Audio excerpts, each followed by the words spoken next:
নমস্কাৰ বন্ধুসকল welcome to my YouTube channel Assam career job আজি পুনৰ আপোনালোকৰ বাবে বহুত ভাল খবৰ আহিছে এডিআৰই 3.0 দৰে আপোনালোকে নতুন চাকৰি মুকলি কৰি দিলে গ্ৰেড 3 আৰু গ্ৰেড 4 ৰ কিছুমান ভেকেন্সি আহিছে এডিআৰই 3.0 দৰে নতুন চাকৰি হয় 2025 বৰ্ষৰ কাৰণে 8 পাছ হওক 10 পাছ হওক 12 পাছ হওক সকলো আবেদনসমূহ কৰিব পাৰিব লিখিত পৰীক্ষা নাই ডিগ্ৰী পাছৰ কাৰণেও ভেকেন্সি আছে ছবিটো শেষলৈকে চাব তেতিয়া আপোনালোকে সকলোৱে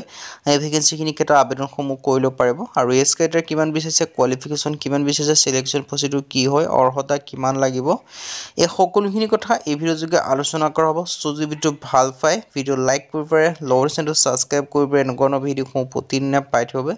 আৰু আমাৰ হোৱাটছআপ চেনেল ভিডিঅ' ডেসক্ৰিপচনত দিয়া আছে তাত গৈ ফলোটো কৰক তেতিয়া ডেইলি জবৰ আপডেটসমূহ পাই থাকিব পাৰিব আহক আজি ভিডিঅ' আৰম্ভ কৰোঁ ইয়াৰ পূৰ্বে হৈছে মৰিগাঁও জুডিচিয়াৰী ৰিক্ৰুটমেণ্টৰ পৰা ভেকেন্সিখিনি মুকলি কৰিছে গ্ৰেড 3 গ্ৰেড 4 লেভেলৰ ভেকেন্সি আছে 6টা চকীদাৰ ড্ৰাইভাৰ প্ৰসেছ সাৰ্ভাৰ পিয়নৰ ভেকেন্সি মুকলি কৰি দিছে সো কোনটো পদৰ ক্ষেত্ৰত কিমান গৈ আছে লগতে এজ ক্ৰাইটেৰিয়া কিমান বিচাৰিছে কোৱালিফিকেশ্যন কিমান বিচাৰিছে সিলেকশন প্ৰসিডিউৰ কি হয় এই সকলোখিনি কথা এই ভিডিঅ' যোগে আলোচনা কৰা হ'ব সো ভিডিঅ'টো শেষলৈকে চাই থাকিব তেতিয়া সকলোখিনি কথা আপোনালোকে গম পাব মৰিগাঁও জুডিচিয়াৰী ফালৰ পৰা এই ভেকেন্সিখিনি মুকলি কৰিছে মৰিগাঁও জুডিচিয়াৰী ৰিক্ৰুটমেণ্টৰ ফালৰ পৰা ইয়াত দেখা হৈছে লাষ্ট ডেট সম্পৰ্কে যে ক'বলৈ যাওঁ 10/11/2025 মানে আপোনালোকে নৱেম্বৰ মাহৰ 10 তাৰিখ পৰ্যন্ত এই ভেকেন্সি কিটাৰ ক্ষেত্ৰত আবেদনসমূহ কৰি ল'ব পাৰিব মই আপোনালোকক জনাইছোঁ ভেকেন্সি কি আছে চকীদাৰ আছে ড্ৰাইভাৰ আছে প্ৰসেছ সাৰ্ভাৰৰ ভেকেন্সি লগতে পিয়নৰ ভেকেন্সিও মুকলি কৰিছে আৰু মৰিগাঁৱৰ যিটো ন্যায়পালিকা আছে তাৰ পৰা ভেকেন্সিখিনি মুকলি কৰি দিছে সো যদি আপোনালোকে ইন্টাৰেষ্টেড হয় যদি আপোনালোকে এলিজিবল হয় যদি আপোনালোকে বৰ্তমানলৈকে আবেদনসমূহ কৰা নাই আপোনালোকে কৰি ল'ব পাৰিব পিয়নৰ ক্ষেত্ৰত আপোনালোকে যে ভেকেন্সি কথা ক'ব যাওঁ তিনটাকৈ পোষ্ট আছে ওবিসি এমবিসি কাৰণে এটাকৈ আছে ইউআৰৰ কাৰণে দুটা আছে মানে ইউআৰ কেটেগৰীতে বাকিখিনি আবেদনসমূহ কৰি ল'ব পাৰিব ওবিসি এমবিসি কাৰণে এটা ৰিজাৰ্ভেশ্যন আছে আৰু এডুকেশ্যন কোৱালিফিকেশ্যন যে ক'বলৈ যাওঁ মিনিমাম যদি আপোনালোকে 8 পাছ কৰিছে তেতিয়া আবেদনসমূহ কৰি ল'ব পাৰিব 8 পাছৰ পৰা এই ভেকেন্সি কেইটাৰ ক্ষেত্ৰত আপোনালোকে আবেদনসমূহ কৰি ল'ব পাৰিব মোড অফ সিলেকশনটো অনলি ভাইভা ভইচ হ'ব ইয়াত কোনো ৰিটেন এক্সাম অনুষ্ঠিত নহয় চকীদাৰৰ ক্ষেত্ৰত এটাকৈ পোষ্ট আছে এটো ইউআৰ কেটেগৰীৰ ক্ষেত্ৰত আছে মানে সকলো ক্যান্ডিডেটে ভেকেন্সি ক্ষেত্ৰত আবেদনসমূহ কৰি ল'ব পাৰিব চকীদাৰ ভেকেন্সিটোৰ ক্ষেত্ৰত সো যদি আপোনালোকে ইন্টাৰেষ্টেড হয় এলিজিবল হয় আবেদনসমূহ কৰি ল'ব পাৰিব ইয়াতো মিনিমাম অৰ্হতা 10 পাছে হয় 8 পাছ হয় 8 পাছৰ পৰা আপোনালোকে আবেদনসমূহ কৰি ল'ব পাৰিব মোড অফ সিলেকশন আছে ভাইভা ভইচ মাধ্যমেৰে আপোনালোক সিলেকশনসমূহ কৰা হ'ব ইয়াতো কোনো ৰিটেন এক্সাম অনুষ্ঠিত নহয় ড্ৰাইভাৰৰ ক্ষেত্ৰত এটাকৈ পোষ্ট আছে ইয়াৰ ক্ষেত্ৰত ওবিসি এমবিসি কাৰণে ৰিজাৰ্ভেশ্যন আছে আৰু ইয়াৰ এডুকেশ্যন কোৱালিফিকেশ্যন মিনিমাম 10 পাছ কৰিব লাগিব আৰু লগতে আপোনালোকৰ এখন ভেলিড ড্ৰাইভিং লাইসেন্স থাকিব লাগিব যিখন লাইসেন্সৰ আপোনালোকৰ মিনিমাম 5 বছৰ হ'ব লাগিব লাইসেন্সখন থকা মানে মিনিমাম 5 বছৰ হ'লেহে আবেদনসমূহ কৰি ল'ব পাৰিব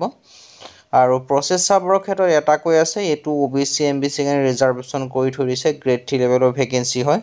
ইয়াৰ ক্ষেত্ৰতো আপোনালোকে দেখিব পাৰিছে ইয়াৰ ক্ষেত্ৰতো এডুকেশ্যন কোৱালিফিকেশ্যনটো মিনিমাম আপোনালোকে গ্ৰেজুৱেশ্যন পাছ কৰিব লাগিব তেতিয়াহে আবেদনসমূহ কৰি ল'ব পাৰিব প্ৰসেছ সাৰ্ভাৰৰ ভেকেন্সিটোৰ ক্ষেত্ৰত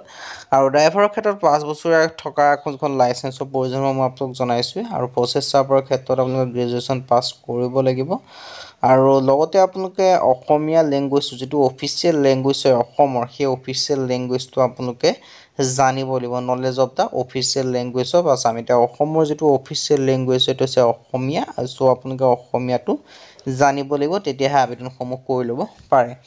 আদাৰ ক্ৰাইটেৰিয়াৰ ক্ষেত্ৰত আপোনালোকে দেখিব পাৰিছে সিটিজেনশিপ আপোনালোকে ইণ্ডিয়ান হ'বই লাগিব এজ লিমিট দেখিব পাৰিছে 18 পৰা 40 বছৰ বয়সলৈকে আবেদনসমূহ কৰি ল'ব পাৰে লগতে আপোনালোকে এজ ৰিলেক্সেশ্যনসমূহ লাভ কৰিব পাৰিব এসসি এসসি ক্ষেত্ৰত 5 বছৰকৈ ওবিসি ক্ষেত্ৰত 3 বছৰকৈ পিডব্লিউবিডিৰ ক্ষেত্ৰত 10 বছৰ পৰ্যন্ত এজ ৰিলেক্সেশ্যনসমূহ লাভ কৰিব পাৰিব আৰু আপোনালোকৰ এখন valid employment exchange registration card থাকিব লাগিব তেতিয়াহে আবেদনসমূহ কৰি ল'ব পাৰিব সো যদি ইন্টাৰেষ্টেড হয় যদি এলিজিবল হয় যদি আপোনালোকে আবেদনসমূহ কৰিম বুলি ভাবি আছিল তেন্তে আবেদনসমূহ কৰি ল'ব পাৰে হাউ টু এপ্লাই ইয়াৰ ক্ষেত্ৰত আবেদনসমূহ কৰিবৰ কাৰণে অনলাইন যোগে আবেদনসমূহ কৰিব পাৰিব আৰু ইয়াৰ ক্ষেত্ৰত আবেদন অফলাইন যোগে পাৰিব ইয়াৰ কাৰণে অফলাইন যোগে আবেদন কৰিব যেটো আপোনালোকে এড্ৰেছটো মাৰ্ক কৰি দেখাইছো দেখিব পাৰিছে সেই এড্ৰেছত আপোনালোকৰ যিখন এপ্লিকেশ্যন ফৰ্ম এখন সেন্ড কৰিব লাগিব এপ্লিকেশ্যন ফৰ্ম এড্ৰেছমেন্ট লিংক সকলোখিনি ভিডিও ডেসক্ৰিপচনতে পাই যাব সেই ডেছক্ৰিপশ্যনৰ ওপৰত গৈ আপোনালোকে ফৰ্মখন ডাউনলোড কৰি মেলি এই এড্ৰেছত আপোনালোকে ফৰ্মলৈ ফিল আপ কৰি মেলি লগতে ডকুমেণ্টছখিনি জেৰক্স কৰি গাঁঠি মেলি চেল্ফ এটেষ্টেড কৰি মেলি এনভেলপত সোমাই এড্ৰেছটো পোষ্টেল যোগে আপোনালোকে দি পঠাব লাগিব। তেতিয়াই আপোনালোকৰ আবেদনসমূহ হৈ যাব যদি আপোনালোকে আবেদনসমূহ কৰিম বুলি ভাবিছে বা কোৱালিফিকেশ্যন ডিটেইলছখিনি মিলিছে। চ' ইয়াৰ ডিটেইলছখিনি আপোনালোকে দেখিব পাৰিছে। চ' আপোনালোকৰ ভাল সুখবৰ হয়। ভিডিঅ'টো আগবঢ়াৰ আগতে মই আপোনালোকক এটা ৱেবছাইটৰ কথা জনাব বিচাৰিছোঁ, টেষ্ট2ইজি। ইয়াৰ পৰা এইটো ৱেবছাইট হয়। এই ৱেবছাইটটোৰ যোগে আপোনালোকে বিভিন্ন ধৰণৰ মক টেষ্টসমূহ আপোনালোকে কৰিব পাৰে, যিসমূহ আগন্তুক আহিবলগীয়া ADRE এক্সাম আছে, আছাম পুলিচৰ এক্সাম আছে, গ্ৰেড 3 গ্ৰেড 4 এক্সাম, তাৰ কাৰণে আপোনালোকৰ কিমানখিনি প্ৰিপেৰেশ্যন হৈছে লগতে প্ৰিপেৰেশ্যনৰ সহায় হোৱাকৈ এই ৱেবছাইটটো আপোনালোকৰ বনোৱা হৈছে। ডিটেইলছখিনি মই আপোনালোকক জনাইছোঁ কেনেকুৱা ধৰণৰ কি পাব। ইয়াত বিশেষকৈ দেখিব বিচাৰে ADRE 3.0 গ্ৰেড 3 টেষ্ট চিৰিজ আপোনালোকে লাভ কৰিব পাৰিব। ADRE 3.0 গ্ৰেড 4 টেষ্ট চিৰিজ আপোনালোকে লাভ কৰিব পাৰিব। আছাম পুলিচৰ টেষ্ট চিৰিজো আপোনালোকে ইয়াত লাভ কৰিব পাৰিব।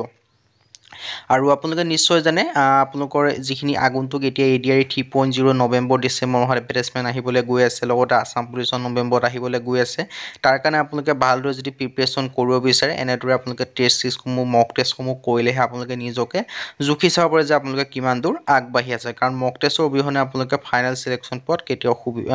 সম্ভৱ নহয়। যিটো মক টেষ্টৰ দ্বাৰা আপোনালোকে কি কৰিব পাৰে যে আপোনালোক কিমান আগবাঢ়িছে, কিমানখিনি আপোনালোকে কোৱালিফাই হৈছে বা কিমানখিনি ধৰণৰ আপোনালোকে আগবাঢ়িছে সেইখিনি চাব পাৰে। মই পোনপ্ৰথমে এটা আপোনালোকক জনাইছোঁ কেনেকৈ কি আপোনালোকে লাভ কৰিব পাৰিব। ইয়াত আপোনালোকে দেখিছে প্ৰথমে যিটো ADRE 3.0 গ্ৰেড 3টোৰ কথা মই এটা এক্সাম্পল হিচাপে কৈ দিছোঁ। ইয়াত আপোনালোকে দেখিব পাৰিছে মষ্ট এক্সাম আৰু দেখিব পাৰিছে আনলিমিটেড টেষ্ট আপোনালোকে লাভ কৰিব। লগতে টেক প্ৰগ্ৰেছ ডিটেইল ৰিপৰ্টো আপোনালোকে চাব। আপোনালোকে প্ৰথমবাৰ টেষ্টত কিমানবাৰ মক টেষ্টত কিমান মাৰ্ক পাইছিলে, ছেকেণ্ডবাৰ কিমানটা শুদ্ধ হৈছে, থাৰ্ডবাৰ কিমানটা শুদ্ধ হৈছে, গোটেইখিনি আপোনালোকে ৰিপৰ্ট হিচাপে চাব পাৰিব। আৰু লগতে ফ্ৰী টেষ্টো আপোনালোকে লাভ কৰিব দি দিছে কি ফ্ৰী টেষ্ট আপোনালোকে লাভ কৰিব পাৰিব। আৰু লগতে আপোনালোকে previous year question paper ADRE সেইখিনিও আপোনালোকে লাভ কৰিব পাৰিব আৰু মাল্টি লেংগুৱেজো লাভ কৰিব পাৰিব। চ' যে বাই কৰিব বিচাৰে লিংকটো ডেছক্ৰিপশ্যন